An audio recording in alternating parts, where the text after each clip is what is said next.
Bonsoir à toutes et à tous, ravi de vous retrouver. On est lundi, il est presque 22h, hein. Ça va, 10 minutes, je suis bien.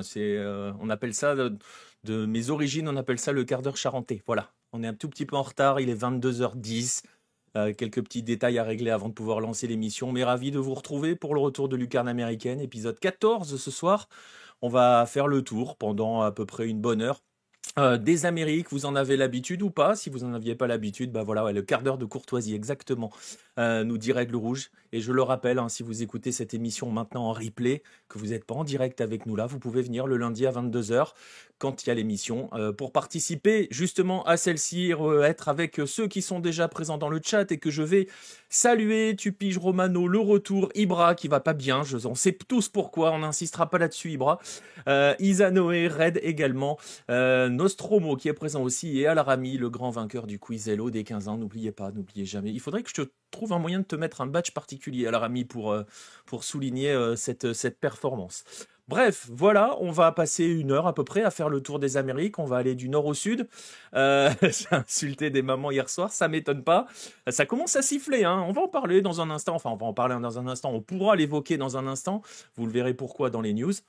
Mais voilà, on en parlera peut-être un petit peu de ce qui se passe du côté de River. Toujours important de perpétuer la légende du quiz. Et en même temps, tu l'as gagné. Ils sont connus pour être difficiles, nos quiz. Donc voilà. Bref, on va passer une heure, je le disais, à faire le tour d'Amérique du nord au sud. On va vraiment aller du nord au sud cette fois-ci. L'émission va être divisée en 3 temps. On va d'abord commencer par ce que j'appelle les news de la semaine. On va focus sur quelques éléments. On va focus sur des compétitions continentales essentiellement cette semaine. Et un petit truc, comment dirais-je, un petit scandale au Brésil. On est toujours bien avec les petits scandales. Et ensuite, on parlera d'un autre scandale, mais d'un scandale bien plus important et une tragédie même qui s'est déroulée au Chili la semaine dernière. J'ai dit Brésil parce que il y avait une équipe brésilienne qui se déplaçait à Santiago. Et on va en profiter pour faire notre dossier là-dessus sur les nouveaux faits de violence qu'il y a eu. Et il y a eu 2 morts au Chili en amont d'un match de foot. Donc forcément, on va en parler dans le dossier. Je vois pas bien ton pseudo. Merci pour le follow. Non, merci pour le Prime à Pedro Viseu. Merci beaucoup pour toi pour le Prime. Il n'y a pas le son hein, sur le truc, c'est parce que c'est aussi pour le podcast. Merci pour le soutien et j'en profite d'ailleurs hein, pour vous remercier tous ceux qui nous soutiennent, que ça soit en nous suivant sur les différents réseaux sociaux, en nous suivant sur Twitch, en nous suivant sur YouTube, en commentant, en laissant des pouces, etc., ou en prenant des abonnements, des subs sur Twitch. À l'instant, Pedro Viseu avec un Prime. Merci à vous tous, merci pour le soutien, c'est important pour nous. Vous le savez, hein, Hello, on est un média totalement gratuit, totalement bénévole. Et donc voilà, totalement gratuit, ça ne veut pas dire qu'on est forcément bénévole, mais nous, on est bénévole. Donc tout est gratuit sur Hello, même ceux qui y bossent. Voilà. Bref, et on essaye de vous proposer différents contenus en fonction aussi de nos emplois du temps parce que c'est parfois un peu plus compliqué. En ce moment, c'est assez compliqué hein, depuis quelques mois, mais on y arrive tout de même. Et vous verrez, il y aura des choses sympas qui arrivent cette semaine, notamment sur Hello. Je peux même le dire, je l'ai évoqué dans le live samedi soir. Il y aura un inside à Los Angeles pour le match du LAFC avec des photos absolument magnifiques. Vous verrez ça sera publié probablement demain ou mercredi. On va voir à peu près au niveau du timing. Peut-être plus mercredi que demain. Demain, on fera une journée Asie sur Hello. Bref, vous êtes installés. J'ai fait mon tunnel d'introduction qui a duré 7h24. On va pouvoir démarrer. On va donc commencer par les news de la semaine.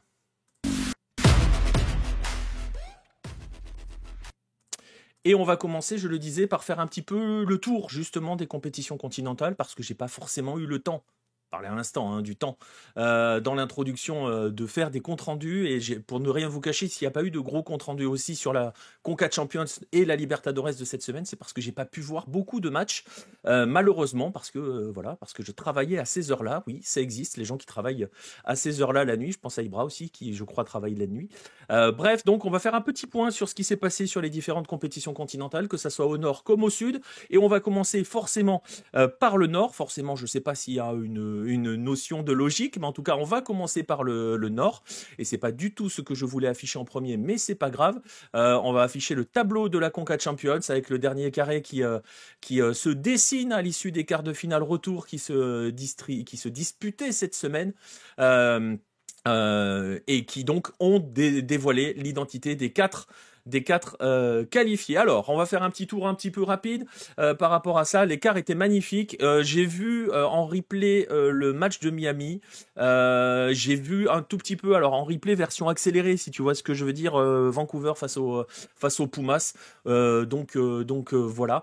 Et justement, on va en parler parce que je vois les messages dans le chat. C'est quand même incroyable, Vancouver en demi. C'est incroyable, oui et non, parce que Vancouver est la meilleure équipe de ce début de saison en MLS. On les a vus ce week-end, par exemple, en passer 5 à Austin, qui jusqu'ici n'avait pris que 3 buts. Donc, vraiment, pas forcément une grosse surprise. Ce qui est une surprise, c'est de les voir taper les uns après les autres des Mexicains. Et ils se sont qualifiés. Donc, Vancouver, vous les voyez sur ce tableau, ils sont en bas à gauche. Ils se sont qualifiés en battant les Pumas, en éliminant les Pumas sans les battre, parce que ils ont arraché la qualification sur ce but-là, inscrit, vous le voyez, à la 92e minute, donc au bout du temps additionnel, ce but-là qui a permis donc à Vancouver d'aller arracher sa qualification, œuvre de Blackmon, qui a permis donc à Vancouver de décrocher sa place dans le dernier carré. Dans ce dernier carré, vous le voyez ici, Vancouver va donc affronter Miami qui, lui, s'est sorti du piège LAFC, défaite au match aller 1-0, mené 1-0 au retour par le LAFC de Loris et compagnie, mené dès la 9e minute de jeu. Et puis, forcément, et c'est un peu le problème, ou pas, je sais pas si on peut dire le problème, mais vous voyez ce que je veux dire, la seule chose qui fonctionne du côté du Miami de Mascherano s'appelle Lionel Messi, qui s'est offert un but, 2 buts même, mais notamment à ramener les siens grâce à ce but-là, où il est allé un petit peu nettoyer la lucarne d'Hugo Lloris. C'est grâce à cela qu'il a permis de relancer les siens, et c'est lui qui a scellé la qualification parce que c'était pas gagné du tout, hein, défaite 1-0 à l'aller, et il y avait 2-1 avec un but de Federico Redondo à l'heure de jeu. Messi a marqué sur penalty à la 84e minute. Tout cela pour nous dire que on aura donc forcément un représentant de la MLS en finale de la Conca Champions, puisque la demi-finale opposera l'Inter Miami à Vancouver. J'en parlerai dans un instant sur le calendrier, le GOAT, ouais, exactement. L'América Cruz Azul était top, me dit Red. Alors je ne l'ai pas vu, j'ai vu un résumé, donc tu vois, voilà, ça avait l'air absolument sympathique, effectivement. Et c'est Cruz Azul qui s'est imposé face à l'América, là aussi. Avec un match nul, alors ce qui était assez bizarre, hein, parce que le match aller avait lieu à l'ancien stade de Cruz Azul, hein, puisque c'est l'América joue désormais dans ce stade-là, et la Cruz Azul s'est qualifié à la 85e minute grâce au doublé de Sepúlveda qui avait déjà ouvert le score. Gros match de Cruz Azul, nous dit Règle Rouge, je vais te croire, j'ai pas vu le match. Tu peux diffuser les images. La Conca Champions, elles sont sur YouTube, donc c'est des images qui viennent de YouTube, donc il n'y a pas de problème. Et eux, il n'y a pas de souci. Par contre, pour la Libertadores, je vais mettre aucune image. Donc vous êtes prêts? Il y aura aucun monsieur qui bouge sur le terrain. Voilà, je vais mettre aucune image. Bref, tout ça pour dire que Cruz Azul a donc remporté le Classico Rofen, s'est imposé face à l'América et se retrouve en demi-finale. Et on n'aura pas le Classico moderne du football mexicain, le fameux América Tigres, mais même si on aura les Tigres qui se sont sortis du piège Los Angeles Galaxy, match nul à l'aller et victoire 3-2 au retour, avec 2 buts coup sur coup, hein, d'entrée de match. Et donc voilà, Tigres est donc en demi-finale face à Cruz Azul. Pour vous donner les rendez-vous, vous les aviez vus subrepticement tout à l'heure, ça se jouera à partir des 23 et 24 avril, j'ai bloqué sur la date, et donc Tigres accueillera Cruz Azul, ce qui veut dire match retour donc à Mexico, à DF, et le Vancouver Whitecaps accueillera l'Inter Miami, ce qui veut dire, vous avez compris, match retour une semaine suivante à Miami. Début de saison catastrophique du LA Galaxy, nous dit Pedro Izou, exactement, c'est très compliqué, il y a les blessures. Et puis, il y a eu des problèmes de gestion, notamment de gardiens. On en a parlé un petit peu dans le live MLS samedi soir. Voilà, il y a eu des problèmes on va dire, de gestion au niveau des gardiens. Il y a l'absence de Ricky Puig. Il y a un début de saison qui s'est fait sans Pencil. Marco Reus, qui n'était pas forcément le plus performant, mais qui s'est blessé aussi. Maya Yoshida en défense centrale qui s'est blessé. C'est très compliqué pour ce début de saison, effectivement, pour le Galaxy. Ça risque de durer quelques mois, hein. Le maître à jouer de l'équipe, Ricky Puig, devrait pas revenir avant août et septembre. Et surtout, c'est un point sur lequel on a souvent insisté. Ils ont laissé partir, ils ont perdu Joveljic, qui est parti au Sporting Kansas. Et ils n'ont pas véritablement remplacé. Christian Ramirez est un bon avant-centre, mais marquera pas 21 buts dans la saison. Donc voilà, dommage que le Galaxy se soit fait sortir. On aurait pu avoir une finale 100% MLS. Exactement. Exactement, mais ça ne sera pas le cas. On aura un duel Liga MX MLS. Ça sera donc la finale bien loin. Il y a d'abord ces rendez-vous des demi-finales qui ont lieu la semaine prochaine. Donc on essaiera de faire des lives. Pareil, je vais voir en fonction de quand je travaille à ce moment-là. Mais ça doit être possible. Je vois très bien Vancouver ou Miami refaire le coup de Seattle. Très honnêtement, oui, c'est largement jouable. Vraiment, c'est largement jouable. C'est largement jouable. J'avais vu passer première semaine, j'ai regardé l'infâme Talleres Sao Paulo. Ah oui, non, mais ça, Al-Rami, on en parlera dans un instant de la Libertadores. Le Mascherano Ball, c'est une comédie française avec Cadmerat, c'est terrible. J'espère pour vous que vous ne vous êtes pas infligé le Chicago-Miami d'hier. C'était absolument dramatique en termes de niveau de jeu. C'était un enfer à suivre. Voilà. Salut à Mafoi qui vient d'arriver dans le chat. Finale Inter Miami Tigres pour Ibra. Bah, vous pouvez y aller dans vos pronos. Hein. Vous pouvez essayer de vous amuser à quelques pronostics. Gardez en tête quand même que le match retour à Mexico, que Tigres a du mal quand même à se déplacer généralement à Mexico et que Cruz Azul a vraiment comment dirais-je, enclenché une bonne dynamique. Je pense qu'on pouvait raisonnablement penser que tout le monde s'attendait à une finale à Inter Miami America. Voilà. Ça ne sera pas le cas. Cruz Azul a joué 3 fois l'América en un rien de temps, 2 matchs nuls en déplacement. Façon de parler, mais bon, voilà. Et une victoire. Donc voilà, Cruz Azul va très très bien. Je crois qu'ils sont 5e en ce moment en championnat, à égalité de points avec Tigres, si j'ai bien suivi ce qui s'est passé ce week-end. Donc voilà, rendez-vous semaine prochaine pour la Conca Champions. Et voilà à peu près ce que l'on pouvait dire hein, justement sur cette Conca Champions. C'était assez rapide parce que voilà, j'ai pas vu tous les matchs non plus. Il y a eu un début de saison moyen. Oui, il y a eu le début de saison moyen avec Anselmi et la digestion du départ de Martin Anselmi aujourd'hui à Porto. Et donc voilà, vous êtes plusieurs à avoir Inter Miami Cruz Azul. J'enterrerai pas aussi vite les Whitecaps, surtout avec un match aller sur pelouse synthétique. L'Inter Miami aime pas trop les pelouses synthétiques. À voir donc, et indépendamment de l'Inter Miami n'aime pas trop les pelouses synthétiques, le jeu de l'Inter Miami ne lui donne pas une grande marge de manœuvre, si je peux le dire ainsi, à l'heure d'aller affronter Vancouver qui a un collectif parfaitement rodé, mais ça rend ces demi-finales passionnantes et j'en profite, elles seront diffusées et disponibles gratuitement sur YouTube, sur le YouTube de la CONCACAF, donc de manière totalement légale. Vous pourrez suivre ces matchs de manière totalement légale. Une petite parenthèse pour terminer, boucler cette petite virgule Amérique du Nord. On évoquait dans le précédent Lucarne américaine, j'avais parlé de la révolution qui arrivait avec l'USL, avec cette mise en place d'une nouvelle pyramide du côté des États-Unis, avec cette deuxième ligue qui allait concurrencer frontalement la MLS. J'avais évoqué le fait que l'USL était en vogue, était en train de monter. J'avais parlé d'une des franchises de cette ligue, Auckland Roots, qui avait attiré 26 000 personnes dans le Coliseum d'Auckland. Sachez que le week-end dernier, CBS, parce que l'USL est diffusé sur les réseaux CBS, le match qui a opposé San Antonio FC au Phoenix Rising a battu des records d'audience sur CBS. 453 000 spectateurs ont suivi ce match-là, avec un pic à 776 000, c'est-à-dire que ce sont des performances égales, voire supérieures, même supérieures à quelques matchs de MLS qui sont diffusés sur Fox. Je rappelle, et je continue de pondérer en rappelant que les chiffres de la MLS diffusés sur Fox ne ne font pas entrer en compte justement la diffusion sur le MLS Season Pass, donc fausse un petit peu l'audience générale d'un match de MLS.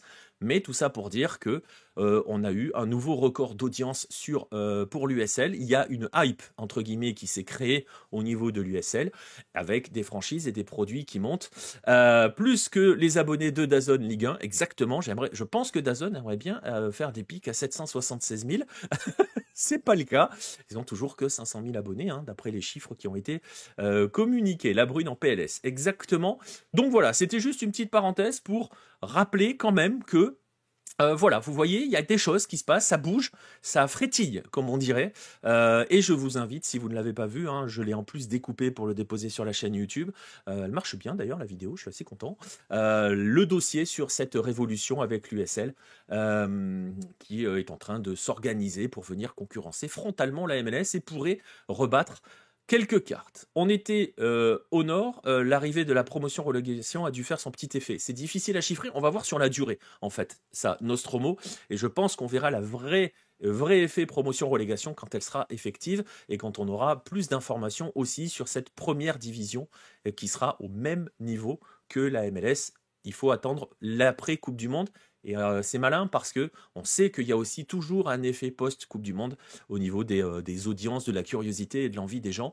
Mais il y a aussi un élément qu'il faudra prendre en compte, et je vais terminer là-dessus, ça va être le parcours de la sélection américaine qui va aussi pas mal conditionner le niveau de hype qu'il y aura pour le football auprès de ceux qui n'ont pas l'habitude forcément de le suivre, qui sont ces publics-là à aller conquérir pour franchir d'autres niveaux. Voilà, on était au nord, on va passer au sud. On va perdre Ibra dans un instant parce qu'on va évoquer forcément la Libertadores et la Sudamericana. Alors on va, j'ai pas de quoi vous afficher les tableaux des groupes parce que ça serait vite illisible et puis on en est qu'à 2 journées donc on va y aller mollo. On va revenir sur quelques résultats, sur les résultats de la semaine en Libertadores et en Sudamericana. Ça, ce sont les résultats des matchs de mardi qui sont affichés. À noter le sans faute de Libertad, la victoire de Botafogo, le tenant du titre. La victoire de la U de Chile, c'est l'une des performances de la semaine face à Estudiantes à La Plata. C'est une très très bonne, un très très beau résultat. Je vais y arriver. Et le match nul entre River Plate et Barcelona. River qui est le spécialiste des matchs nuls plutôt ennuyeux, on va dire, ces derniers temps. Match nul 0-0 face au Barcelona de Segundo Castillo. J'ai malheureusement oublié de mettre l'image, mais je vous invite à aller chercher la tenue de Segundo Castillo au Monumental. Il a été en costard rose absolument exceptionnel. C'était magnifique. Donc voilà. 0-0 pour River face à Barcelona après la victoire à Universitario en ouverture. Pendant ce temps-là, justement, Universitario, lui, s'est incliné face à Independiente del Valle. Ça va être un groupe extrêmement ouvert. On savait que les deux rivaux de River seraient Barcelona et Independiente del Valle. On est en plein dedans. Le nombre de matchs à huis clos, c'était déprimant. Oui, c'est absolument déprimant. On est d'accord. Estudiantes, une honte. Oui, bon, après, c'est Estudiantes. Hein. C'est pas grave que des Anglais perdent en Libertadores. C'est pas forcément un gros problème. Ça, ce sont les résultats de mardi, donc, on le disait, avec, oui, effectivement, j'ai oublié de le dire, hein, de le signaler, mais vous avez vu le résultat, la victoire de Peñarol face à San Antonio Bulo, qui avait gagné son match d'ouverture, hein, son premier match de toute l'histoire de la Libertadores. C'est absolument pas une contrefaçon du Barça, Florian. Bah, je vais en profiter, ça sert à ça aussi l'émission. Et bonsoir à toi d'ailleurs, je t'ai même pas dit bonsoir, c'est pas bien. Je vais en profiter, elle sert à ça aussi l'émission. Sache que Barcelona a été fondée dans les années 20 par justement des migrants venant de Barcelone et qui avaient pris ce lot, qui avaient donc forcément voulu rappeler leur club à la création. Et donc ils ont mis en place ce club-là avec ce logo-là. Tout simplement. Et sache qu'il n'y a absolument aucun lien entre les deux, c'est voire même plus que ça, parce qu'il y a quelques années, la fabuleuse institution qui est le Barça, vous voyez l'amour que je porte pour l'institution espagnole qui est le Barça, avait décidé d'attaquer le Barcelona de Guayaquil pour usage de la licence sur le territoire équatorien et avait voulu leur interdire l'utilisation de ce logo-là, qui n'est pas tout à fait le même, si je ne m'abuse. Et il y a quelques petites différences, elles sont légères, hein, mais elles sont très légères. Et donc les avait attaqués pour essayer devant le tribunal de commerce pour essayer comment dirais-je, pour le défense du droit des marques et d'utilisation de la licence pour des produits commerciaux sur le territoire. Et le Barça avait perdu. Voilà, parce que Barcelona existe depuis la fin des années 20. Aucun lien entre Potosi et River. Là, pour le coup, c'est pareil, ils se sont inspirés un petit peu comme cela. Nous, on s'attaque pas, on s'en cogne. Il y a beaucoup de clubs qui reprennent le logo de River. Sache qu'à Potosi, ce qui est assez rigolo, tu piges, hein, tu as le National Potosi qui reprend le logo de River à peu près, et tu as le Real Potosi qui est fondé par un supporter du Real Madrid qui, lui, s'est juste pas embêté, a repris le logo du Real, a mis la montagne qui est au-dessus de Potosi et on n'en parle plus. Voilà, comme ça, tu as un Real River quand ils s'affrontent. C'était sous la présidente de Rossell ou de Bartomeu, ça ne m'étonnerait pas. C'était en 2000. Ah, je vais te dire une bêtise, Alrami. Faudra enquêter, faudra revoir. Je me demande si c'est pas aux alentours de 2014 ou 2015. J'ai un gros doute, mais tu vois, sur ces périodes, on va dire première moitié de la décennie des 2010, il me semble. Voilà, fin de la parenthèse Barcelona. C'est peut-être Bartomeu, ouais.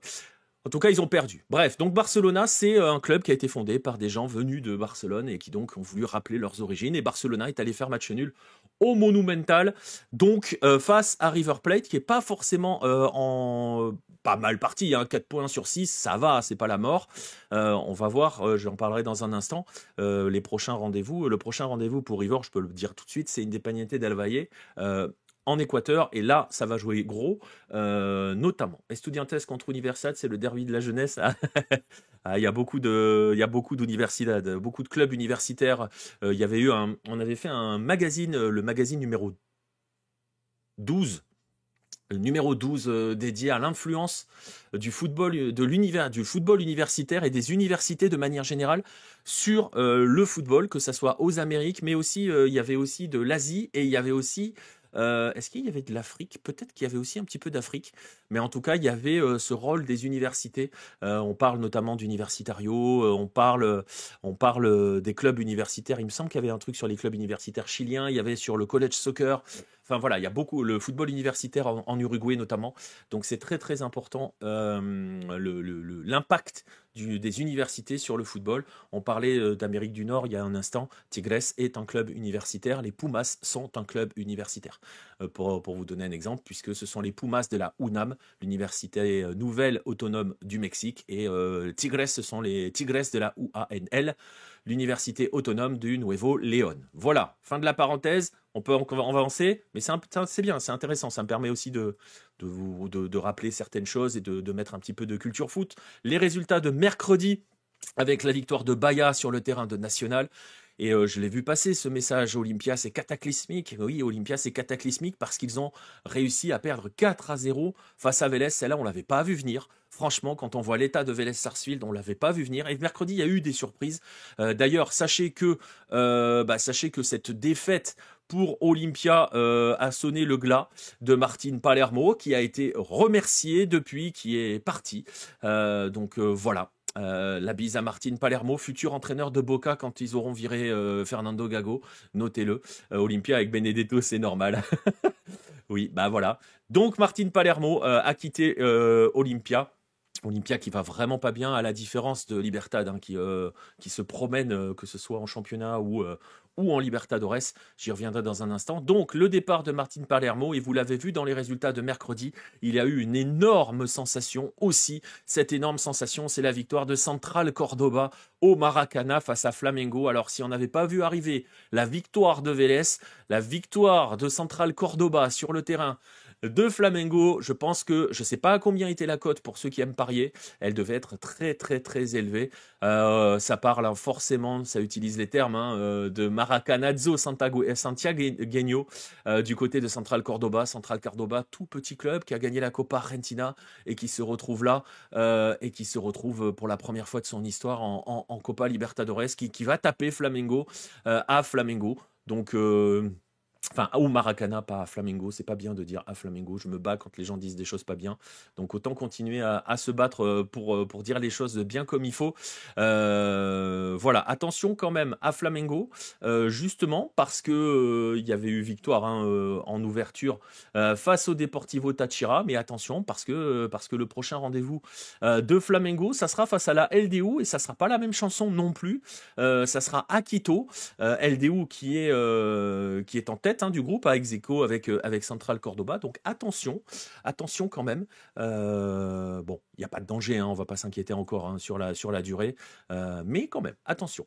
Dans les autres résultats, la victoire de Bolivar face au Sporting Cristal, c'était attendu. La victoire de la LDU face au Deportivo Táchira, je le disais un instant, c'était attendu plus ou moins aussi. Et la victoire courte, victoire de Palmeiras face au Cerro Porteño. Voilà, que dire de plus si ce n'est qu'il y a... Qu'est-ce que j'oublie? Ah oui, j'ai pas les résultats de jeudi à vous afficher, donc je vais vous les donner. La victoire de l'International, 3-0 face à l'Atlético Nacional. L'autre exploit, l'une des belles sensations de la semaine, c'est la victoire de l'Atlético Bucaramanga sur le terrain de Racing. Ça aussi, celle-là, on l'avait pas forcément vu venir. Et puis l'autre perf, la dernière perf, c'est encore un Brésilien qui l'a subi, façon de parler. C'est Sao Paulo qui se fait accrocher chez lui par l'Alianza Lima alors qu'il y avait 2-0 à la mi-temps. Donc belle performance de l'Alianza Lima qui a fait une superbe campagne de qualification. Je rappelle qu'ils ont notamment éliminé Boca sans aucun chambrage, mais le parcours de l'Alianza Lima est quand même assez fou et que donc là ils vont chercher un résultat au Brésil. Donc ça, c'est quand même une sacrée performance. 11 la cote pour Central Cordoba. Et ben voilà. Olympia Vélez, ça va être de la science-fiction probablement. J'ai regardé la première mi-temps de Melgar Vasco mardi. Les 2 bijoux de Coutinho, c'était quelque chose. Ah oui, mais t'étais en Sudamericana, du coup. On va en parler dans un instant de la Sudamericana. Alors là, pour le coup, je vais aller vite sur la Sudamericana parce que alors s'il y a bien une compétition où j'ai pas vu un seul match de la semaine, c'est bien la Sudamericana. J'en profite pour conclure sur la Libertadores. Je disais quelques belles affiches à suivre. Ça sera dans la semaine prochaine, là aussi. LDU Flamengo, je le disais. Estudiantes jouera contre Botafogo. Libertad accueille Sao Paulo et donc Independiente del Valle contre River. Là aussi, j'essaierai, je vous tiendrai au courant si on peut organiser des lives et tout, ça va dépendre de quand je travaille. J'ai pas encore totalement tout arrêté, mais je vous tiendrai au courant de tout cela. On va faire un petit point justement sur la Sudamericana avec rapidement les résultats. Je vous affiche les résultats de mardi et de mercredi là aussi. Assez intéressant sur cette deuxième journée, c'est qu'on a vu tous les Argentins s'imposer. Voilà. Concrètement, alors qu'il y a 2 Brésiliens qui sont vraiment pas bien. Vous voyez que Corinthians est allé faire match nul contre l'América de Cali. Bon, ça c'est pas forcément une très mauvaise performance. Le problème c'est que le Corinthians avait perdu son match d'ouverture face à Huracan. Donc le Corinthians n'a qu'un point en 2 matchs et ça peut aller très très vite. Et dans les autres mauvaises performances brésiliennes, vous voyez qu'Huracan a tapé Racing 5-0 pendant ce temps-là. Dans les autres performances, la grosse performance de la semaine, elle est signée Mushu Kruna, qui s'est imposé 2 buts à 1 même, avec un S à but puisqu'il y en a 2. 2 buts à 1 sur le terrain de Cruzeiro à Belo Horizonte. Mushu Kruna, pour ceux qui ne connaissent pas, c'est possible que vous ne connaissiez pas, c'est un club équatorien, c'est un club qui représente une communauté très particulière en Équateur puisque ce sont les indigènes. Ce sont les Indiens d'Équateur qui sont représentés par Mushu Kruna, d'où ce personnage avec un poncho sur le logo. C'est un club qui a été fondé par quelqu'un qui rêvait d'être footballeur, mais à qui on disait que non, les indigènes les métiers qui sont offerts aux indigènes ne sont que vendre de l'agriculture et aller vendre de l'ail sur les marchés. Lui est allé faire des études, il a été le premier diplômé du peuple indigène, il a monté une banque, la Banca Cooperativa Mushu Kruna, et il a créé son club qu'il finance entièrement. C'est une banque de microcrédit. J'en avais beaucoup parlé, j'ai un article là-dessus sur Lucarno Posé, je vous mettrai le lien si ça vous intéresse. Et donc voilà, vous pourrez aller voir. Club assez incroyable qui dispute sa 3e campagne de Sudamericana de son histoire et qui donc s'impose à Cruzeiro. Cruzeiro qui avait déjà perdu le match d'ouverture. C'était face à Union, me semble-t-il. Voilà. Vélez, Universidad, Libertad et Palmeiras, 2/2 en 2 matchs. Ouais, exactement, Isanoé, c'est exactement ça. C'est beau, oui, c'est très très beau et voilà, c'est une belle histoire et c'est aussi à ça que sert le football, pour un petit peu aussi, c'est aussi un outil d'émancipation et de reconnaissance sociale parce que grâce à cela, hein, et il avait beaucoup insisté là-dessus hein, quand il avait parlé du club de Mouchoucrouna, de la volonté de créer la coopérative, etc., etc., et le club. L'idée, c'était vraiment à terme d'avoir des joueurs issus de la communauté indigène dans les équipes de jeunes et dans l'équipe A. Il y en a quelques-uns qui ont commencé à éclore il y a quelques années. Ça coince un petit peu de ce côté-là. C'est difficile aussi de se faire une place en Équateur. Mais voilà. Et lui, l'objectif, c'était de pouvoir aussi créer comment dirais-je, une économie autour du club de foot, c'est-à-dire que derrière, il y ait des commerçants, qu'il y ait des journalistes, qu'il y ait des gens qui sont impliqués dans les différentes strates du football et de l'économie locale. Donc voilà.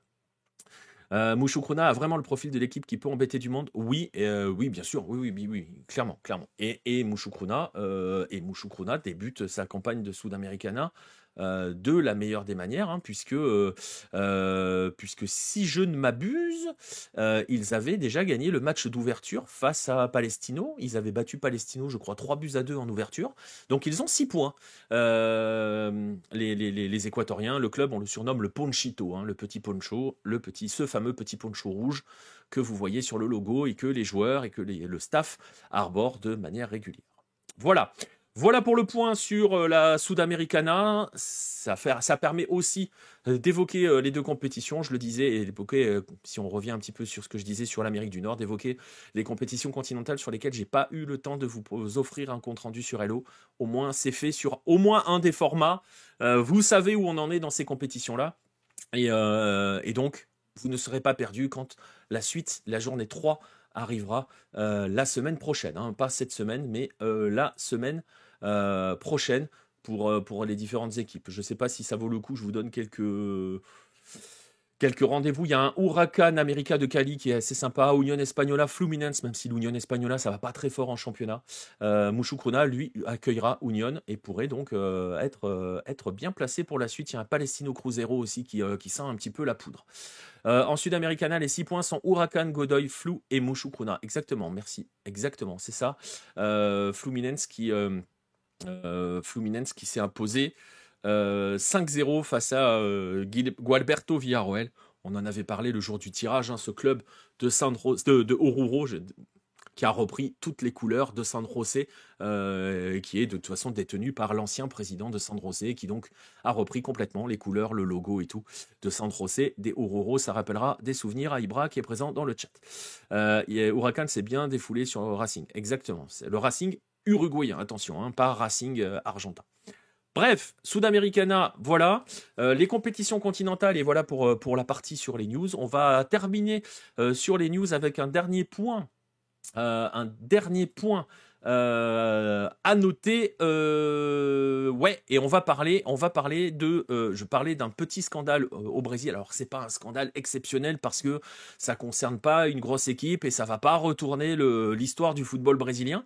Mais quand même, ça en dit long, puisqu'on va encore parler de paris sportifs et d'une affaire qui donc touche le Brésil et le championnat du Brésil et en particulier un joueur. Ce joueur-là, notez quand même que le sponsor du maillot, c'est une entreprise de paris sportifs, joueur de Juventude, joueur qui s'appelle Enio, dans le viseur de Grêmio à un moment, ou peut-être toujours encore d'ailleurs, puisque ce joueur-là a fait l'objet d'un signalement du Libya, IBIA, c'est un acronyme, vous le voici, pour International Betting Integrity Association. Donc voilà, il a fait l'objet d'une alerte de cet organisme qui surveille les mouvements un petit peu étranges sur les différents sites de paris sportifs, parce que ce cher Enio, il a reçu un avertissement à la 36e minute de jeu, et Libya a noté que 111 utilisateurs, et donc pour une somme qui représente environ 56 700 reais, ça fait à peu près 8 600 €, un peu plus, avaient misé sur un carton jaune d'Enio lors de la première journée du championnat face à Vitória. Donc voilà, ça a créé un signal d'alerte qui sous-entend qu'il peut y avoir quelque chose d'un peu obscur là-dessous. N'oubliez pas qu'on est dans le pays de Lucas Paqueta. Donc voilà. Et donc, ils se sont aperçus, surtout Libya, que selon leur rapport, hein, c'est ce qu'ils expliquent, que la plupart des utilisateurs qui ont misé sur un carton jaune contre Ennio, qui a marqué hein, d'ailleurs dans le match face à Vitoria, pardon, que la plupart des utilisateurs qui ont parié sur un carton jaune étaient des nouveaux organisateurs et que donc beaucoup avaient placé leur premier pari sur un carton jaune sur ce joueur.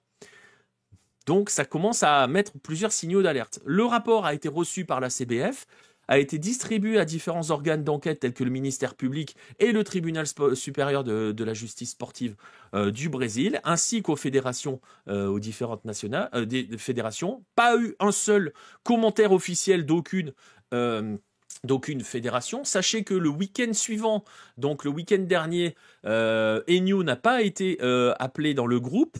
Le club a été mis au courant qu'il y avait une enquête. L'entraîneur Fabio Matas a admis qu'il était au courant qu'il y avait une enquête. Et au départ, ils avaient d'abord dit que le joueur ne jouerait pas contre Botafogo au motif qu'il était potentiellement en négociation pour un transfert à Grêmio, s'il me semble. Et en fait, ils ont fini par reconnaître après le match que non, il n'était pas convoqué à cause de cette enquête. Sachez que le joueur a réagi, il a publié un communiqué hein, dans lequel il explique qu'il ne s'est jamais adonné à ce genre de pratique et qu'il allait forcément se battre pour démontrer son innocence. Je le cite, compte tenu de la gravité des accusations, les mesures juridiques appropriées sont d'ores et déjà prises pour prouver ma totale innocence et demander des comptes à ceux qui auraient agi de mauvaise foi ou de manière irréfléchie. Il ajoute qu'il se tient aussi à la disposition de tout le monde, de toutes les instances justement pour l'enquête, voilà, qu'il va y avoir, parce que donc ce rapport fait état de soupçons qui pèsent sur 5 sites de paris sportifs différents. L'un de ces sites signale qu'il y a eu 22 utilisateurs au comportement étrange. Je vais rentrer dans le détail parce que vous allez voir que c'est intéressant. 12 se trouvaient au Brésil sur les 22 et ont totalisé près de 28 000 reais de paris sportifs. Qui ont rapporté environ 40 000 reais, donc ils ont presque doublé leur mise.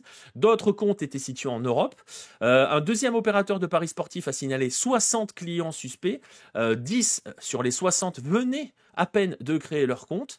Ça parle de 12 000 reais qui ont été misés à ce moment-là, et ainsi de suite. Une autre société affirme qu'il y a eu 29 utilisateurs suspects. Donc vous voyez, ça a touché plusieurs bookmakers avec des comptes qui venaient d'être créés, qui ont misé spécifiquement sur un carton jaune d'Ennio. C'est assez supérieur. Et le rapport mentionne quand même que plusieurs parieurs ont tenté de miser une somme supérieure aux limites autorisées et que donc ils ont été exclus de la possibilité de parier, ce qui sous-entend quand même des choses assez obscures. On verra ce que cela va donner. J'ai pas les images du carton jaune qu'Ennio a reçu à la 36e minute du match. Sachez que c'était au moment où il y avait un coup franc pour Vitoria. J'ai juste des photos, donc ça sert à rien de vous mettre une photo. L'arbitre de la rencontre a affirmé que Ennio avait été averti pour contestation. Voilà. Bref, à voir.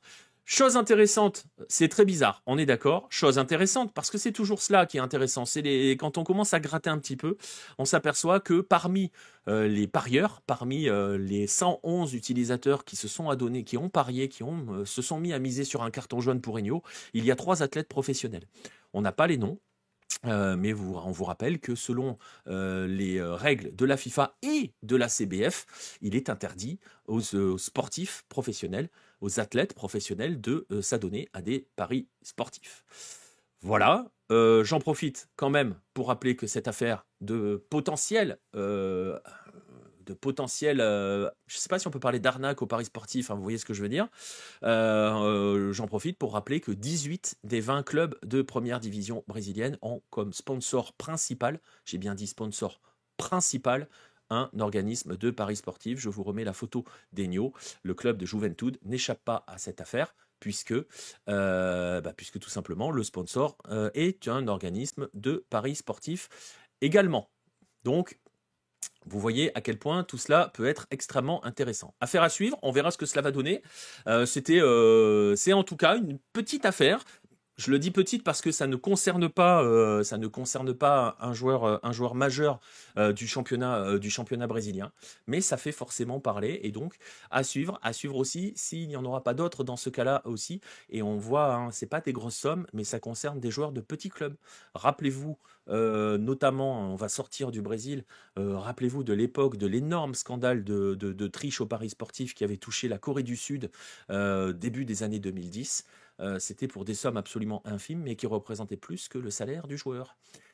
Ça avait mal fini, hein. Il y avait eu plus de 40 arrestations. On avait retrouvé un joueur qui s'était suicidé avec une mallette d'argent à côté de lui dans la voiture. Enfin, c'était très obscur. Mais le fait est que, forcément, normalement, les paris sportifs et les manipulations, hein, que ce soit des cartons jaunes, vous allez me dire, il n'y a pas d'impact au fait qu'il a un carton jaune. Sauf que oui, mais bon, voilà. Sauf que voilà, ça touche toujours des clubs avec des plus petits salaires. Bref, c'est là-dessus que l'on termine et que l'on conclut ces news de la semaine. On va donc pouvoir enchaîner, on va donc pouvoir passer dans un instant au dossier. Il faut que je vérifie une petite chose et après on va être bon. Ouais, voilà, c'est bon. Je voulais vérifier que j'avais tout bien mis comme il fallait parce que j'ai fait un petit peu certains trucs un petit peu au dernier moment et c'était un petit peu compliqué. Je vais pas dire à l'arrache, mais c'était un petit peu compliqué. C'est pour ça que j'ai oublié quelques photos. On va passer au dossier de la semaine. On parlait d'un scandale entre guillemets un petit peu mineur, quoique attention aux proportions que ça peut prendre, je le disais. Là, on va aller sur une vraie tragédie. On va aller au Chili, on va revenir en Libertadores avec ce qu'il s'est passé cette semaine du côté de Santiago.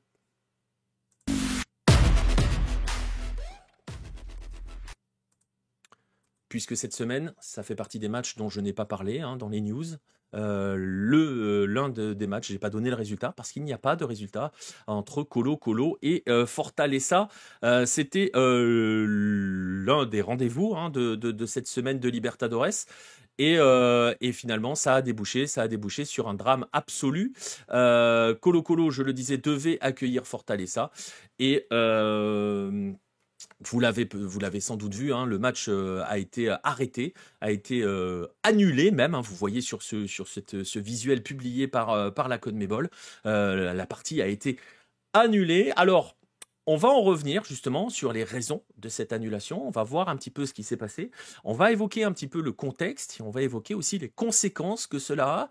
Et vous essaierez aussi de le garder dans ce dossier, de garder un petit peu à l'esprit ce qu'il se passe en nos contrées françaises, notamment parce que vous allez voir, toute proportion gardée, parce qu'on n'est pas encore à ce niveau de tragédie, vous allez voir aussi pourquoi je parle de tragédie, qu'il y a des choses qui sont quand même assez communes. Bref, tout d'abord donc, les faits.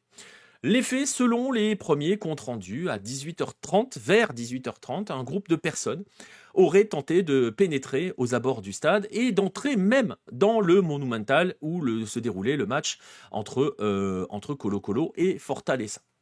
Ce qui est dit alors, c'est que le personnel du contrôle de l'ordre public, on appelle ça le COP, des carabiniers, hein, de la police, a effectué différentes manœuvres avec pour objectif principal d'empêcher ces personnes d'entrer. Ce que l'on nous a dit alors à ce moment-là, c'est qu'il y aurait eu une bousculade, et vous savez ce que ça entraîne, hein, les mouvements de foule dans les stades, on ne va pas vous faire un dessin. Là, on est à l'abord du stade avec une foule qui se masse. Une barrière est tombée, et la conséquence, je parlais de tragédie, elle est horrible, puisqu'il y a eu 2 morts. Un enfant, c'est même pas un adolescent, un enfant de 13 ans qui est décédé et une adolescente ou jeune adulte, je vais utiliser le mot que vous voulez, pour moi c'est une adolescente mais je suis un peu âgé, de 18 ans. Voilà. Sachez que donc le match s'est ensuite disputé. On a commencé à jouer entre Colo-Colo et Fortaleza et au fur et à mesure des minutes, parce que l'on est dans une époque en 2025 où il est facile d'avoir accès aux informations, la rumeur a touché tout le stade, s'est répandue partout dans le stade, les images se sont réparties un petit peu partout dans le stade, l'annonce aussi du décès de ces 2 supporters s'est propagée dans les différentes tribunes du stade et donc vous imaginez a fini par mettre le feu aux poudres. Les vitres ont été cassées par des membres de la Barra de la Garra Blanca de Colo-Colo et des supporters ont pénétré sur le terrain pour finalement faire complètement arrêter la partie. Le match a été arrêté à la 72e minute et n'a donc pas repris partie annulé. La CONMEBOL est inhumaine, il ne fallait pas jouer ce match-là. On va en parler dans un instant de tout cela quand on évoquera les notions de responsabilité dans cette histoire. Parce que avant cela, il y a les faits que je vous ai exposés, que l'on a eu à ce moment-là, les faits qui se sont propagés à ce moment-là.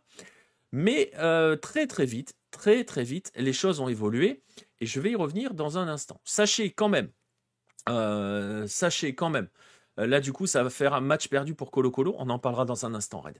Sachez quand même que ça a réagi de par le monde, hein, vraiment pour le coup, de par le monde, cette affaire. Il y a eu évidemment une réaction, alors forcément, il y a eu des réactions officielles, hein, les instances qui ont regretté la disparition de 2 personnes, etc. Le club, etc. J'y reviendrai sur Colo Colo aussi dans un instant parce qu'ils ont mis des choses en place.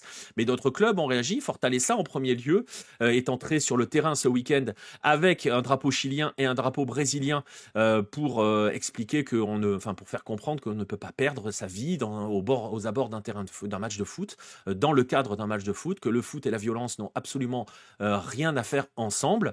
Donc ça c'est Fortaleza, et il y a eu aussi des banderoles dans différents stades du monde, et vraiment j'insiste du monde, vous allez voir, on en a vu en Bolivie du côté de The Strongest notamment, en hommage donc à Milan et Martina, prénoms de ces 2 enfants qui sont décédés, Milan 13 ans, Martina 18. Je rappelle les âges, je rappelle que ce sont des enfants, c'est important de le garder à l'esprit, qui sont décédés aux abords de ce stade-là. Ça, c'est du côté de The Strongest en Bolivie, mais même en Europe, puisque les supporters du VfB Stuttgart ont montré des banderoles réclamant la justice pour les supporters assassinés à Colo Colo avec le fameux, je ne sais pas si j'ai le droit de le dire sur Twitch, donc je ne vais pas le dire, ni sur YouTube, mais vous voyez les 4 lettres qui s'en suivent, qui sont utilisées par... Enfin voilà, vous savez. Je ne sais pas si j'ai le droit de les dire, donc je ne vais pas les donner, je ne vais pas me risquer un strike ou des choses comme ça. Bref, mais elles sont importantes à garder à l'esprit parce que forcément, on va revenir sur les faits, parce que les faits ont finalement fini par bousculer un petit peu les premières annonces expliquant qu'il y avait une bousculade de gens qui voulaient entrer illégalement dans le stade et qui ont finalement fini par faire tomber une barrière. Parce que rapidement, certains médias ont remis en question ce qu'il s'était passé et ont pointé notamment, comme très souvent, comme trop souvent au Chili, et je vais y revenir dans un instant, l'action, les réactions, la répression menée par les carabiniers chiliens qui ont été forcément pointés comme étant responsables de la chose. Cette situation, elle s'est d'ailleurs confirmée pour certains médias, enfin, ça a été une des confirmations pour certains médias. J'ai pas la vidéo sous les yeux parce que je sais pas trop si je peux la passer. Et puis c'est pas forcément hyper intéressant pas forcément envie de passer des vidéos assez violentes. Juste pour savoir, il y a une 3e personne qui a été envoyée à la clinique après ces événements-là. Et les familles qui étaient à la clinique les policiers ont débarqué dans la clinique et ont commencé à taper sur certains membres des familles. Donc ça a mis un boxon pas possible, difficile de savoir si toutes les sources convergent et tout. Donc voilà, c'est un petit peu le bazar. Les hinchas du Chili sont hyper violents, mais ça n'explique pas. J'en parlerai dans un instant, Ibra, t'inquiète pas. Pas de Darmanin dans le coup, pas de réaction de Darmanin. Par contre, vous allez voir que le ministre de l'Intérieur au Chili s'est exprimé à ce sujet-là. Bref, tout ça pour dire que 2 officiers de police ont été placés en détention pour leur implication dans l'incident, alors que l'enquête, forcément, il y a une enquête, a été ouverte. L'autre souci, par rapport à la version officielle expliquant que ce sont une masse de gens sans billets qui ont voulu forcer l'entrée du stade, c'est que Martina, la jeune adolescente de 18 ans qui est décédée, sa sœur a témoigné à la télévision. Sa sœur qui était, je ne sais pas si elle était présente aux abords du stade, mais je pense parce qu'elle était aux abords du stade quand elle a été interrogée par les médias. Sa sœur a déclaré à la télévision, elle est venue avec un billet en main, avec sa carte d'identité. Elle n'est pas venue pour forcer le passage comme ils l'ont dit. Elle avait des tickets et les carabiniers les ont écrasés. Voilà ce qu'elle a dit, voilà ce qu'elle a affirmé. Elle explique qu'elle a le téléphone de sa sœur en sa possession avec les places sur le téléphone. Un journaliste chilien, Leonel Poblete Coduti, a témoigné à une radio chilienne expliquant que allant dans ce sens-là, expliquant que des témoins, selon lui, affirment que tout a commencé lorsque les carabiniers ont commencé à réprimer violemment les personnes qui tenteraient d'entrer dans le stade. Il y a des soupçons que cette répression soit la cause directe des décès. C'est un journaliste chilien qui dit ça, et c'est une hypothèse qui donc semble suivie par le procureur, le bureau du procureur, qui a ouvert, donc je le disais, une enquête pour essayer d'éclaircir un petit peu les circonstances de ce drame. Francisco Mores a indiqué que les caméras de sécurité étaient en cours d'analyse, que les témoignages des policiers présents étaient en train d'être recueillis, et il a confirmé, c'est important, l'implication d'un véhicule de police dans l'incident qui aurait causé et qui a causé la mort des victimes, expliquant que cette implication-là ne soit pas exclue. Donc voilà, il n'exclut donc aucune hypothèse des défaillances dans les mesures de sécurité et des éventuels excès dans l'intervention de la police, pour le citer. Alors, salut à Philippe qui est dans le chat. Ça fait au fait à 7 mois des élections, c'est comment le contexte global au Chili? Bah alors là, je t'avoue, je j'ai pas trop regardé par rapport à cela. J'ai pas trop suivi. On en parlera un autre jour si tu veux bien, parce que tu vas voir, il y a pas mal de choses à dire là-dessus. Il y a de quoi être en colère face à ces événements. Il y a beaucoup de colère, et je vais expliquer aussi le contexte dans l'histoire, parce que évidemment, et on va bien le préciser, et je vais bien le préciser, il n'est absolument pas question de cautionner les débordements des supporters qui ont tout cassé dans le Monumental, qui ont entraîné la suspension du match. Je le rappelle, je vais parler de la Garra Blanca dans un instant. Il n'est pas question d'excuser ou de donner une justification, de cautionner ces actes-là au regard de ce qui s'est passé en dehors du terrain, surtout que pour l'instant, il y a une enquête à mener. Mais vous allez voir que parfois les enquêtes, c'est compliqué là-bas. Bref, ce que je veux dire, c'est que gardez à l'esprit que donc forcément, tout n'est pas noir et blanc. C'est rigolo, hein, parce que Colo Colo joue en noir et blanc. Non, tout est très gris. Il y a des zones un petit peu obscures. Il y a des zones où tout se mélange un petit peu. Donc, n'ayez pas une vision manichéenne de ce qui va se passer là. Oui, pour les joueurs, c'était dangereux. Bien sûr que c'était dangereux pour les joueurs. Il n'y a pas eu d'agression sur les joueurs, hein, par contre, hein, pour le coup. C'était juste la volonté de faire arrêter le match. Bref, tout ça pour dire que on pointe du doigt les carabiniers chiliens, et c'est pas la première fois, malheureusement, qu'il y a un problème avec les carabiniers chiliens. Je vais essayer de vous rappeler quelques éléments pour que vous compreniez aussi pourquoi la situation est extrêmement tendue au Chili. De manière générale, vous vous souvenez peut-être, et notamment au niveau des supporters, vous vous souvenez probablement des mouvements sociaux de 2019, hein, quand tout le Chili était allé dans la rue. Ça avait été extrêmement violent, avec une très forte répression à l'époque. On avait consacré un article sur Lucarno Posé à ce sujet-là. On avait consacré une émission, un podcast spécial sur Lucarno Posé. Je vous mettrai les liens.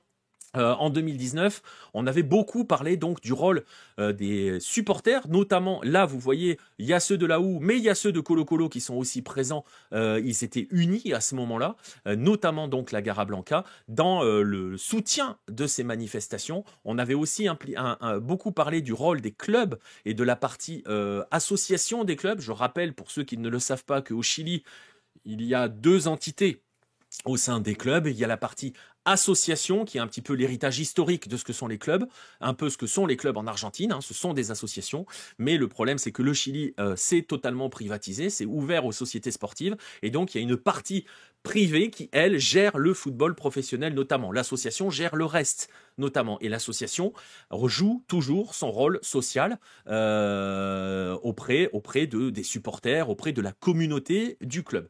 Et donc, les associations, pendant les manifestations et pendant les mouvements sociaux de 2019, des grands clubs, ainsi que les barras et les mouvements et les supporters notez toujours la distinction entre barras et supporters, des clubs avaient soutenu les manifestations. Il y avait eu une très très forte répression, il y avait eu des marches qui avaient suivi la très très forte répression à l'époque, et en janvier 2020, un jeune, je crois qu'il était assez jeune, j'ai plus l'âge en tête, mais on va dire un membre de la Garra Blanca, parce qu'il était membre, lui, de la Garra Blanca. On ne parle pas d'un enfant de 13 ans, mais quand même. Alors, Jorge Mora, supporter de Colo Colo, avait été assassiné d'une balle dans la tête par la police chilienne. Ah non, lui, il avait été renversé par un camion anti-émeute aux abords du stade. Toujours ces fameux camions anti-émeute qui pourraient être l'un des responsables de ce qui s'est passé ce jeudi. Il avait été renversé par un camion anti-émeute, il était décédé. Là, vous voyez un tweet de l'association du club de Colo Colo qui, chaque année, rend hommage à son souvenir. Là, le tweet date de le post sur Facebook date de janvier dernier, date anniversaire, entre guillemets, de sa mort. Le conducteur du camion, à l'époque, avait été un temps arrêté et le parquet avait requis contre lui seulement 540 jours d'emprisonnement, la suspension de son permis de conduire pour une période de 2 ans et la suspension de ses fonctions pendant une période pendant une période, je crois. Tout ça pour dire que quand vous voyez le mot justice pour les supporters, vous comprenez cet héritage-là, cette graine qui continue d'être entretenue, cette espèce de tension qui est créée, qui est présente. Et voilà. Et pour vous dire, si je parlais de personnes décédées d'une balle dans la tête, c'est parce que quand l'annonce de la mort de Jorge Mora, surnommé El Neco, c'est pour ça que vous voyez Neco sur le poste, avait été faite, il y avait eu des marches de protestation et lors d'une marche de protestation, une personne, Ariel Moreno Molina, avait été abattu d'une balle dans la tête. Donc le contexte avec les carabiniers était extrêmement violent et c'est cette mort de Neco plus la mort d'Ariel Moreno Molina avait au Chili eu à l'époque des répercussions, puisque on avait vu, et on en avait parlé à l'époque sur Lucarne Opposée, ma vidéo ne se lance pas, c'est pas grave, bon bah écoutez, on va pas la mettre, avait vu à l'époque des matchs arrêtés, des mouvements en tribune. La Commission interaméricaine des droits humains, la CIDH, avait communiqué à l'époque sur les tensions sociales qui frappaient au pays et qui avait évoqué une grave crise des droits de l'homme, relatant des abus de détention et des usages disproportionnés de la force. À l'époque, c'était la vidéo que je souhaitais vous lancer, c'était le match entre Coquimbo Unido et Audax Italiano avait été arrêté parce que les supporters étaient aussi entrés sur le terrain avec des banderoles. Ils avaient accusé le président de l'époque, Sébastien Piñera, d'assassiner comme Pinochet. Vous voyez la référence quand même, elle est lourde au Chili. Et donc, tout cela, tout ce qui s'est passé jeudi, a rappelé aussi ces éléments-là, ces éléments qui sont des éléments de tension assez fortes, et donc forcément continuent de cristalliser ces tensions-là. Je le rappelle, évidemment, s'il y a un contexte et une façon de traiter les supporters, dirons-nous, ou les mouvements de foule de manière générale, mais vous voyez le parallèle qu'on peut faire avec ce qui se passe chez nous, toute proportion gardée, on n'est pas encore dans ces états de drame, quoique sur certaines manifestations, voilà, mais au niveau des supporters, c'est pas le cas encore. Il y a quand même, et il y a donc surtout plusieurs degrés de responsabilité, plusieurs personnes qui sont responsables de tout cela. Et je vois Ibra qui parle des supporters. On va en parler justement de ces supporters-là dans un instant. On va commencer quand même par les instances, et tu l'as évoqué tout à l'heure.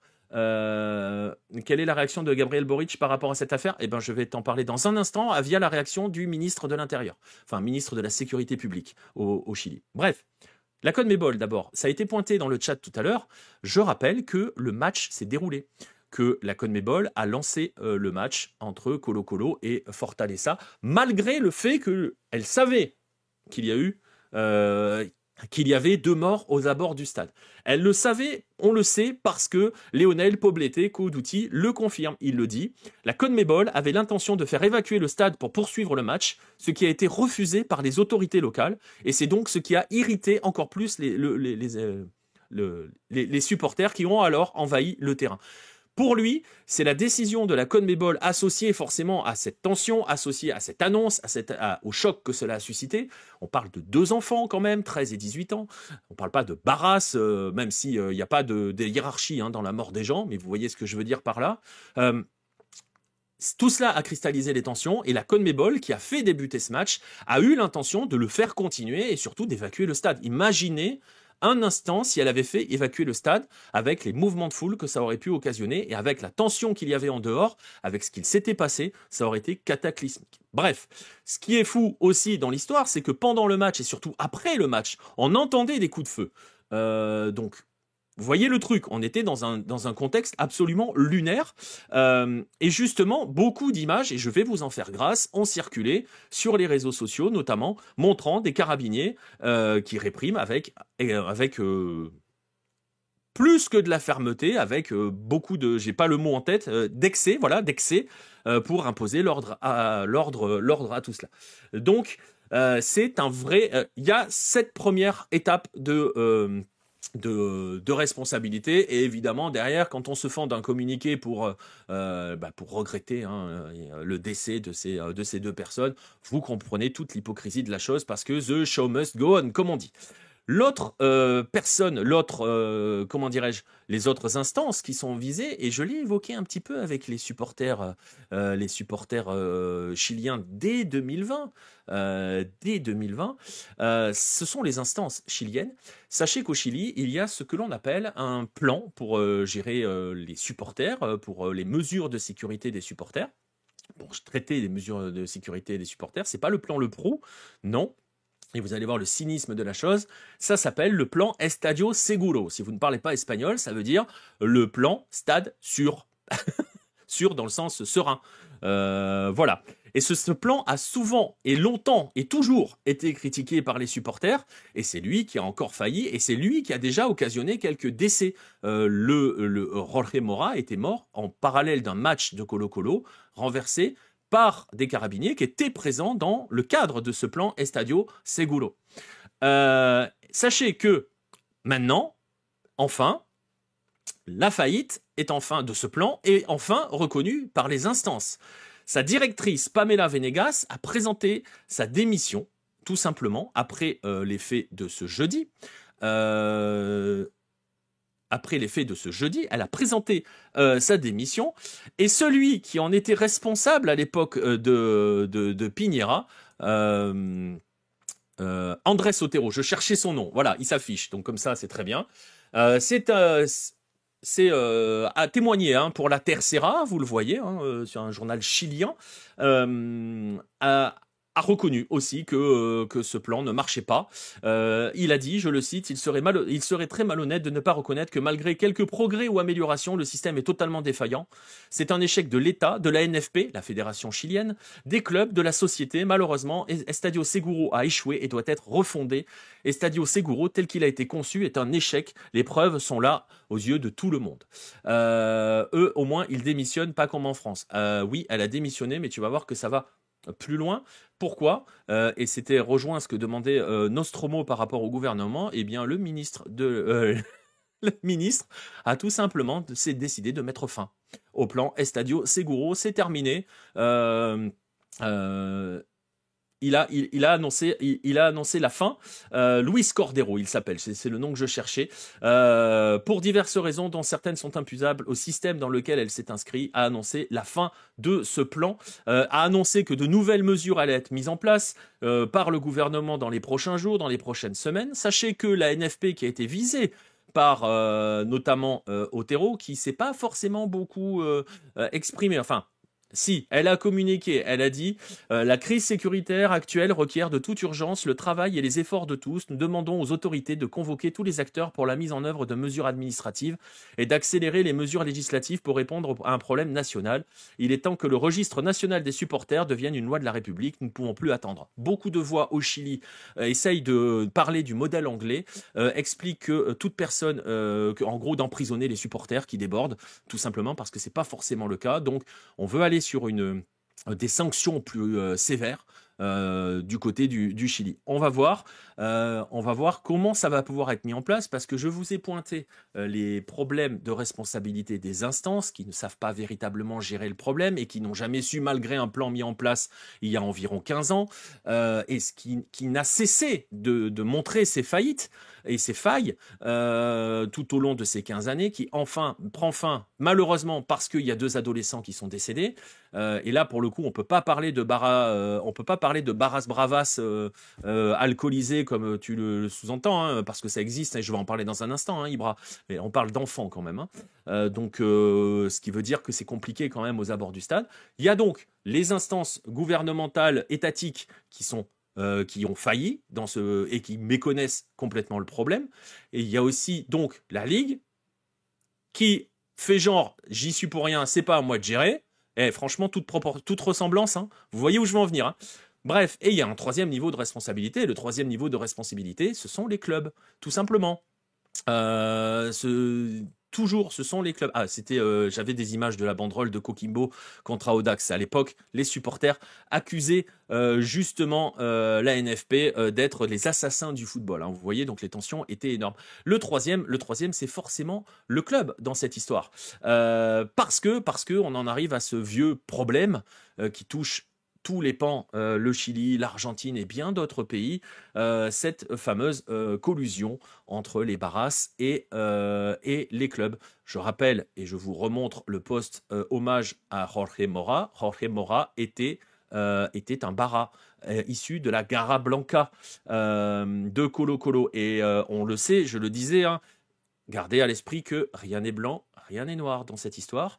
La Garra Blanca, je le disais, était très impliquée dans les mouvements sociaux avec les supporters de la U de Chile notamment, hein. On les a vus ensemble dans les rues. C'était énorme à ce moment-là. Je vous invite à relire les articles et à aller voir le podcast de l'époque.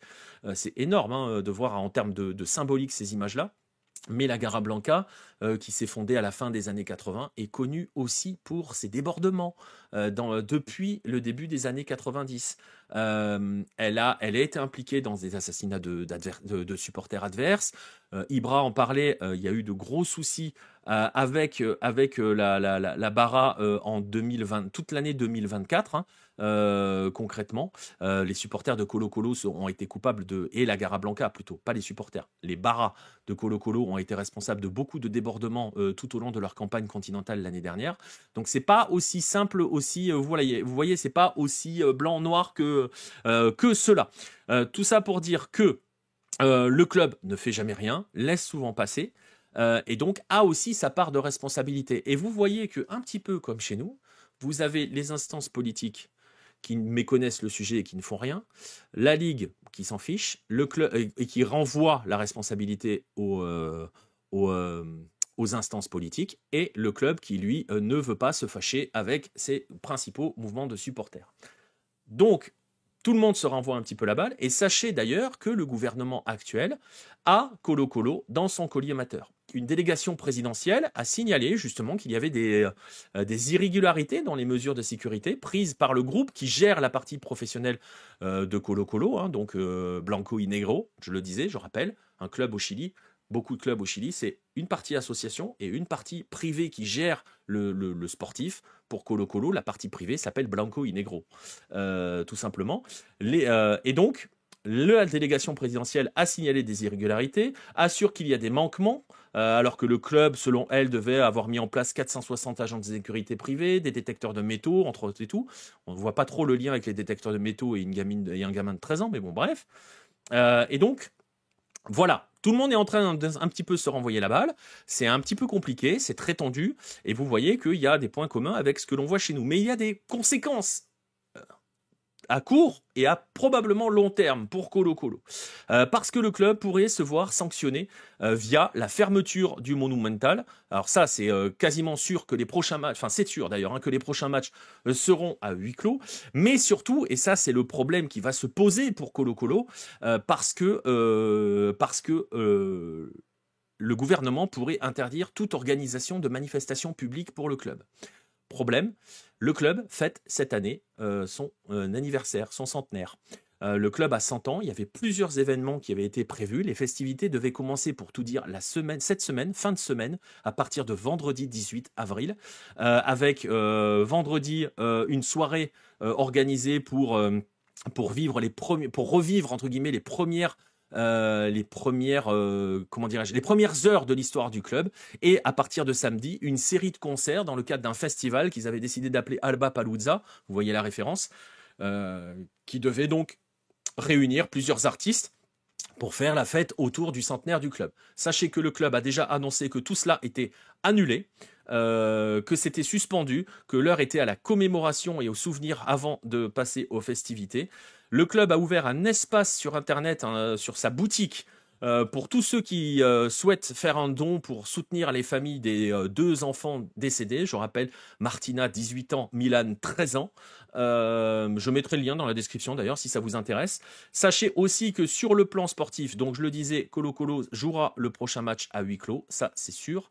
On le sait, c'est sûr. Et qu'on attend maintenant de savoir s'il y aura d'autres sanctions de la CONMEBOL, d'autres sanctions qui pourraient être très sévères. Puisque, selon le règlement, lorsque l'organisateur n'est pas capable d'assurer la sécurité et la bonne tenue d'un match contraignant à son arrêt, l'organisateur peut être exclu de la compétition. Ça va vous rappeler une chose, ça va vous rappeler l'affaire du gaz pimenté de Boca en 2015. La CONMEBOL s'en était sortie, entre guillemets, par une pirouette en donnant victoire à River et donc élimination de Boca à ce moment-là.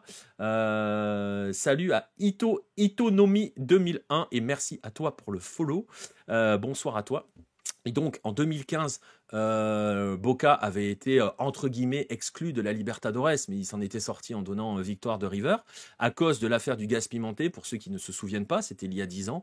Le match avait été arrêté à la mi-temps parce que les joueurs de River avaient été agressés par la barra de Boca. Mais surtout, indépendamment, entre guillemets, à court terme de l'exclusion de la Libertadores actuelle, Colo-Colo risque une disqualification des prochains tournois continentaux. Qui peut aller de 3 à 5 ans. Et là, c'est là où ça peut devenir intéressant à suivre cette histoire-là, et c'est là où on va reparler de la responsabilité des instances. C'est que je parlais de l'affaire Boca à cette époque-là, en 2015. Boca n'a jamais été exclu des compétitions continentales suivantes. Elle a eu 2 matchs de huis clos pour l'édition de Libertadores 2016, la suivante. Et c'est tout. Et donc, la rumeur en ce moment au Chili veut que Colo-Colo soit sanctionné de 3 à 5 ans de suspension de tout tournoi de la CONMEBOL avec le manque à gagner que cela signifie. Et donc forcément, vous imaginez qu'au Chili, on est en train de dire « Mais dites donc les amis, il y a 10 ans, Boca, on n'a rien fait ». Voilà. Et toujours cette histoire donc de qui va être responsable, qui va assumer. Concrètement, personne. Voilà, personne ne va assumer. On va voir quelles seront les sanctions. Est-ce que c'est plus facile de taper sur Colo-Colo que sur Boca? Pas sûr. Je rappelle que Colo-Colo a gagné une Libertadores, c'était en 91. Donc c'est un ancien vainqueur de Libertadores. Un peu comme les clubs anglais dans les années 90 après l'affaire du Ezel, c'est exactement ça. Et en fait, c'est vraiment le modèle que beaucoup voudraient voir arriver. En gros, des sanctions à l'anglaise, c'est-à-dire très très sévères. Je parlais tout à l'heure de... J'ai mangé son prénom. Je vais revenir. Je l'avais noté, donc je vais le regarder où c'était. Comment il s'appelait notre ami Andrés Otero. Andrés Otero a carrément cité l'Angleterre de Thatcher pour prendre des mesures contre les gens. Donc... Voilà, vous voyez à quel point cet homme a envie d'aller sur de la médiation. Bref, mais peut-être qu'il va falloir frapper plus fort, entre guillemets, au niveau des sanctions. Voilà. Ok, disqualifié, d'accord, mais 3 à 5 ans, il faut arrêter les conneries, c'est le règlement de la CONMEBOL, Ibra. Sauf que le règlement de la CONMEBOL n'a pas été appliqué à l'époque pour Boca. Voilà. C'est un autre débat. Mais oui, c'est compliqué tout ça, exactement. Que faut-il retenir finalement de tout cela? C'est que la gestion des supporters est un problème mondial. La gestion de la sécurité des personnes dans les rues est un problème mondial, et que si chaque région du monde a évidemment ses spécificités, on trouve, c'est pas... Le Chili n'est pas la France n'est pas l'Argentine n'est pas l'Angleterre, chaque pays a ses spécificités, mais on trouve quand même quelques petits points communs, je vous en ai souligné quelques-uns, donc des responsables politiques qui ne comprennent rien à ce qu'il se passe et qui n'ont pas forcément envie de comprendre et qui passent leur vie à réagir, des instances fédérales. Je parle des ligues qui renvoient la balle sur les dirigeants politiques en disant que eux, c'est pas de leur responsabilité puisque, une fois de plus, c'est sur la voie publique, donc c'est pas à eux de gérer. Et des clubs qui, eux, bien occupés à essayer de ménager leurs supporters les plus fervents et de pas se retrouver au milieu de conflits. Alors, c'est pour ça que là, je parle de spécificité. Si vous avez un conflit avec les supporters en France, vous n'allez pas avoir le même problème que si vous avez un conflit avec vos barras en Argentine ou au Chili. La bise à Independiente il y a quelques années.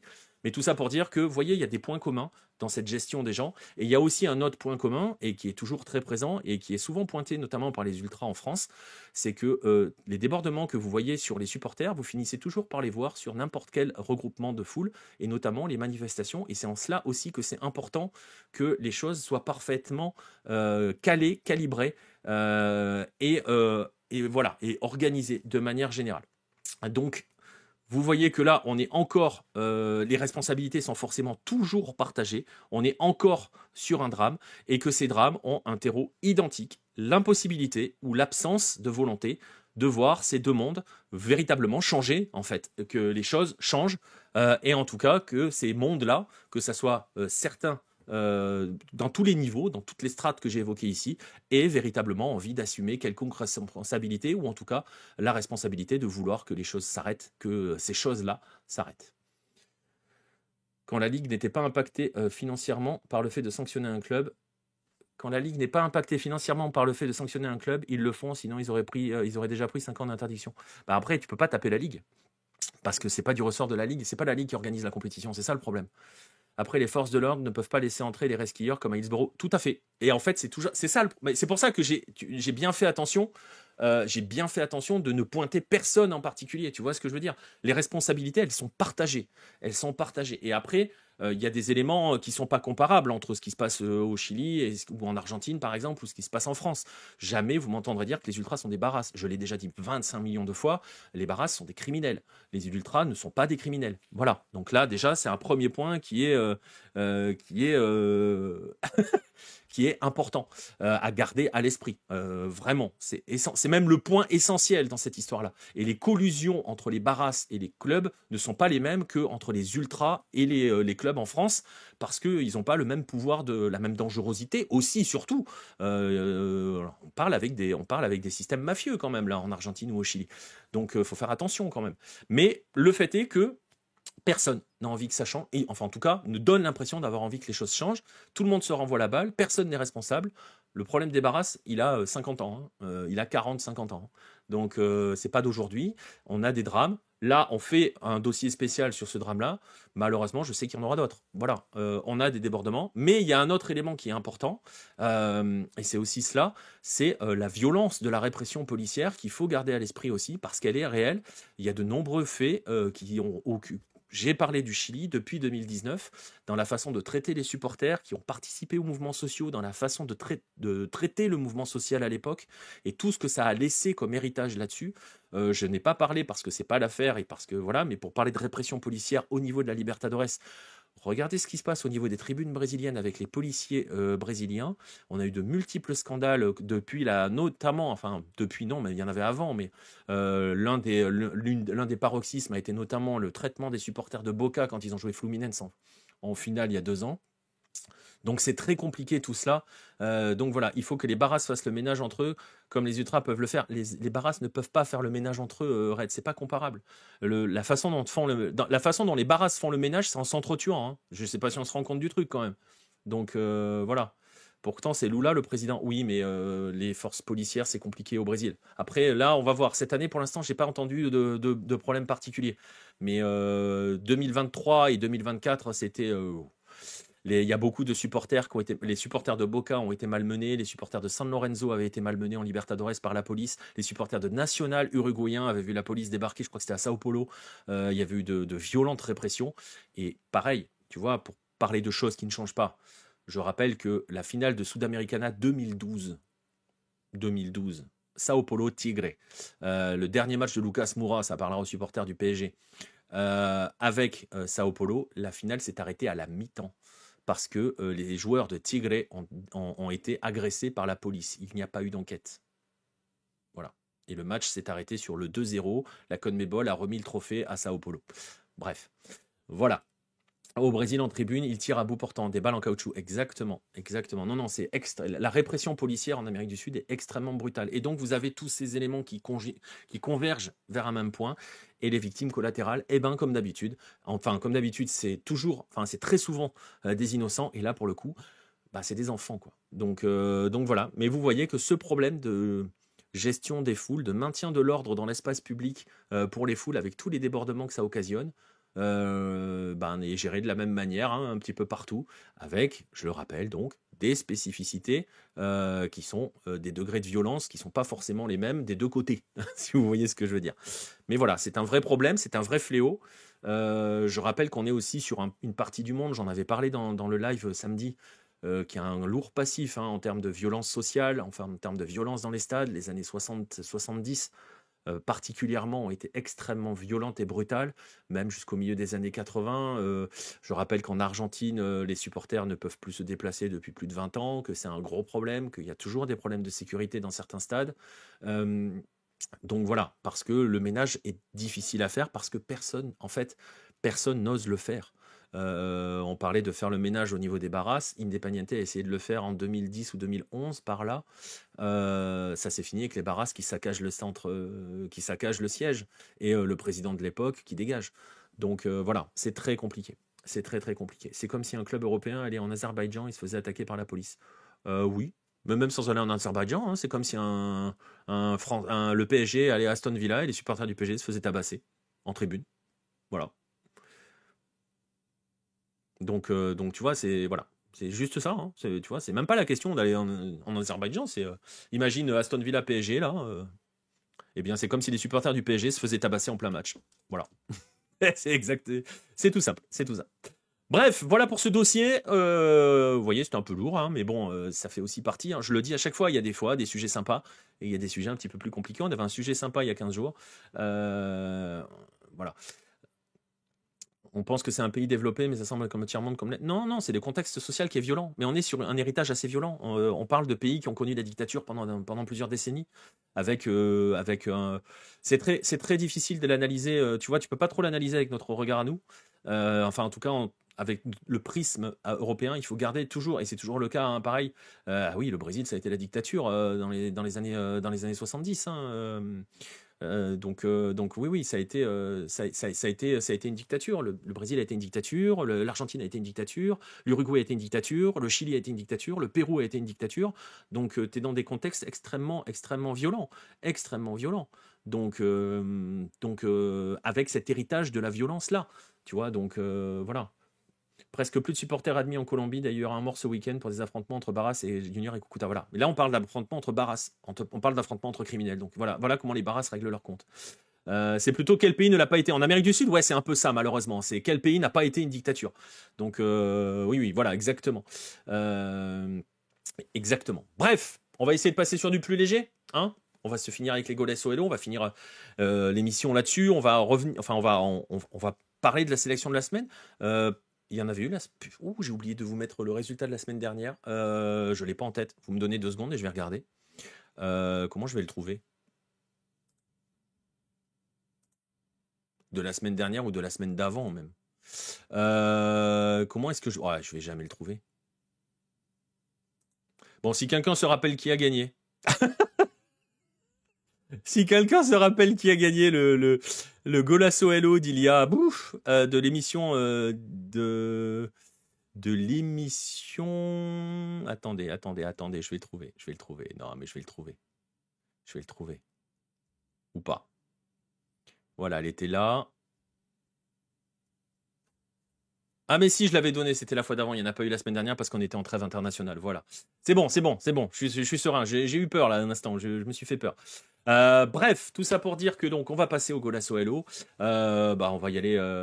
Ouais, j'en ai parlé la semaine dernière, voilà. Andy Carroll, non, pas Andy Carroll.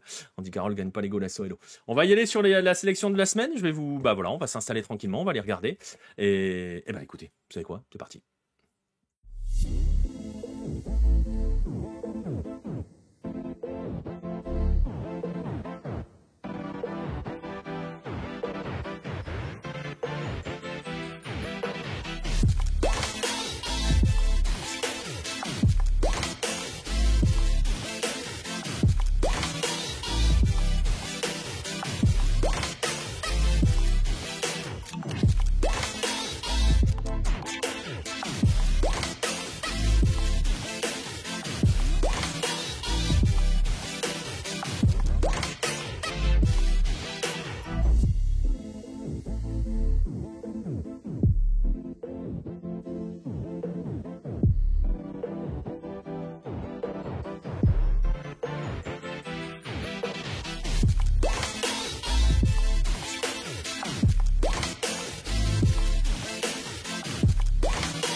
Oui, le gardien, il a pété un plomb. C'est un hommage à Pascal Olmeta, ceux qui ont connu cette époque-là, qui sont comme moi, qui commencent à avoir du blanc sur la barbe.